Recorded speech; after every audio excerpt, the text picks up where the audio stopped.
Diva Ganda Wanda.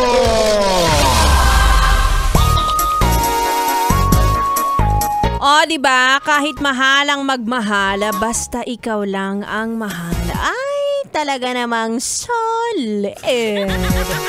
Mga yes, friend, it's me. It's your girl, DJ Ganda Wanda. Kasama yun na dito sa 101.1 Yes FM na talaga namang namulat sa henerasyon na kapag hahanap ka ng jowa, dapat daw financially stable.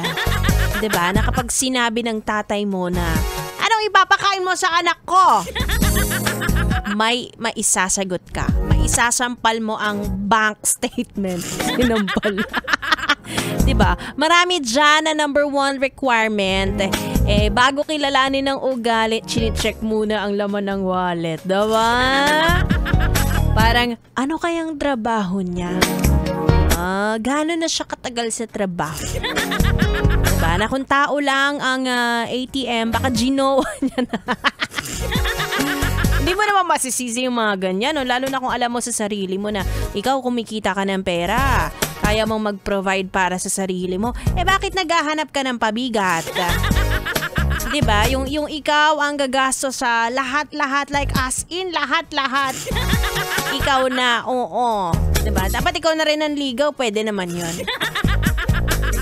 Diba? Yung iba pa dyan, ay naku, ginagawa ng sugar mommy.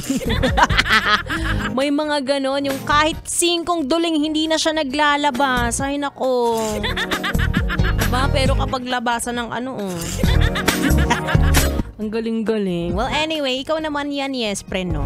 Dati kasi, no, parang sasabihin ng iba na, ay, pera lang ang habol niya. Hindi! Sinabi ko ba na yun lang ang kailangan ko? Hindi naman siguro. Para lang ma-secure ang iyong future. Meron pa nga dyan, wala na nga pera, napakatamad pa. Malaki nombo na, huwag kayong lumalove life kapag ganyan, ha? Nakakaabala kayo ng karera ng iba, oh. Ay naku, mainit na naman ang ulo ko. Napakainit kasi ng panahon. Tapos wala pa tayong pera ngayon.